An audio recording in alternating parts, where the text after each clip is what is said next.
one of the things that our present prime minister, did when we were doing the campaign is that he recognized that in previous years, women were marginalized when it comes to key government jobs. So one of the main things that he campaigned on is inclusion of women, and not inclusion of women on a small scale. When he won the election, the first thing that he did was appoint our first female governor general. So our head of state is a woman, Marcella Liebert, and in his cabinet he has included 4 key members of parliament. The Speaker of the National Assembly is a lady, and her deputy is a lady as well.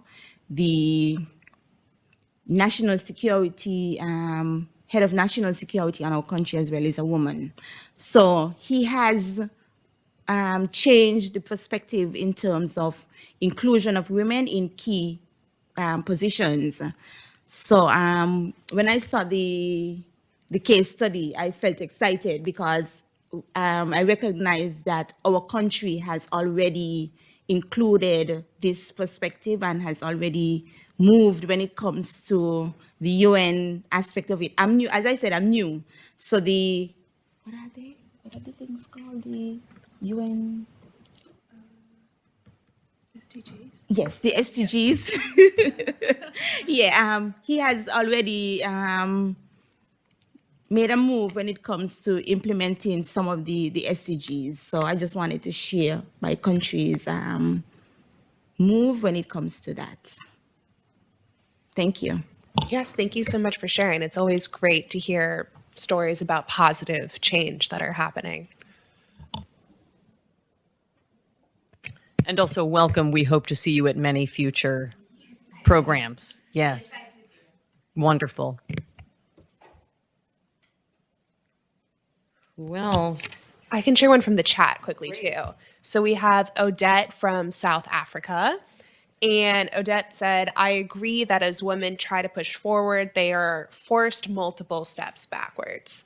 I find the top-down approach valuable. In my country, there are many issues with women, but those issues are reduced when men in power help to voice these issues.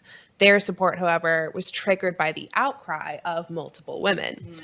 I think both the bottom up and top down would work better if used in combination, which is something that we will be talking about after the break. So stay tuned for how we can combine these.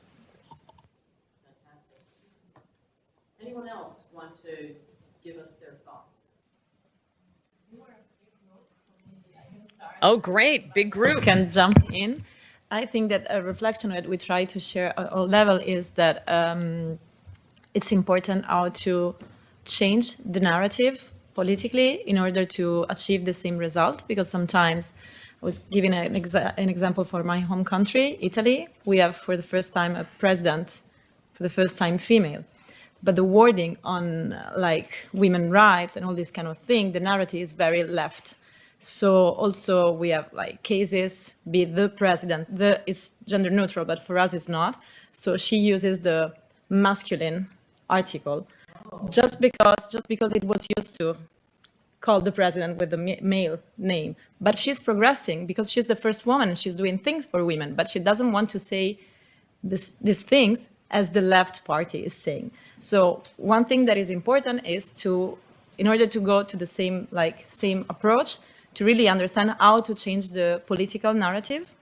And this was something that we noticed. And again, it can be difficult if there are issues that are very sensitive for the population in terms of religion. So another example, we have a minister that is very conservative because of Catholic religion, and she's really challenging the abortion law. And this is a main issue in a democratic context. Whereas, and I maybe can give the floor, in other cases where there's no democracy and there's a leader that decides, if you have the sensitivities, you go boom and you obtain whatever you want. So maybe I will leave the floor to you that are aggressive on those things. Yeah, we generally talked about different, the importance of political tides and public opinion to achieve, effective policy. Because in some parts of the world, we've discussed that a lot of the time, policy in favor of gender equality and women empowerment will come relative to just, you know, political gains that leaders will benefit from if they're put in power and have this opportunity. We also discussed again the impact of religion and how that impacts the role of women in society, and finally the use of quotas as an effective policy, but rather for the long-term goal as a medium-term policy to have it in place, which can and has in certain parts of the world like showed some significant progress in terms of, you know, women representation in parliaments. But the bigger question is then, do they actually get to higher office, head of ministries, which again is relevant to the leader in place. So, you know, for this as well, we attributed a lot of the political gains, and for some leaders, you know, just a endorsed principle position where you can tell that education really played a role in, you know, shaping their belief that women have their place in this room and should be a part of this conversation.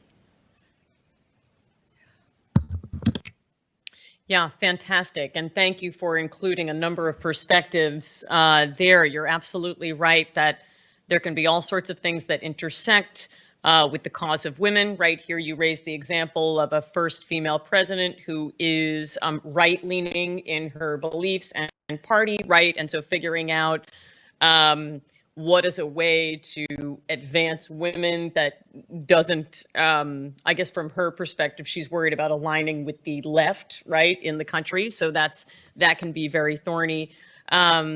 And also then once again, thinking about the ways that religion can intersect and make things more challenging, right, for women to be able to speak on the ground. Fantastic. Caitlin, any others from the chat that you wanted to read or? Sure. So we talked a little bit about sort of government for support for educational programs in the chat. People were bringing up the importance of education, specifically education of girls too. My apologies for the pronunciation, but Bayuje Alghani said that the reassurance and action to fulfill the education of women would significantly increase the quality of education and human resources of the nation itself. Yeah. And Indonesia itself has a predicament in its education where a large percentage of the population has only completed a primary education. And by providing scholarships for women and fulfilling elementary and secondary education for free, these are ways that we could help support the development of women in the country. Yeah, that makes a lot of sense. Thank you to our online commenters. And I think this goes back to something that the second member of our group there, the colleague, said that, you know, a lot of times, sadly, people only advance the cause of women if it means a political win for them. And fortunately, countries that meaningfully include women in leadership and in power tend to have more robust GDPs, right? And so it's unfortunate that we have to, you know, resort sometimes to an argument saying it actually benefits you to include us.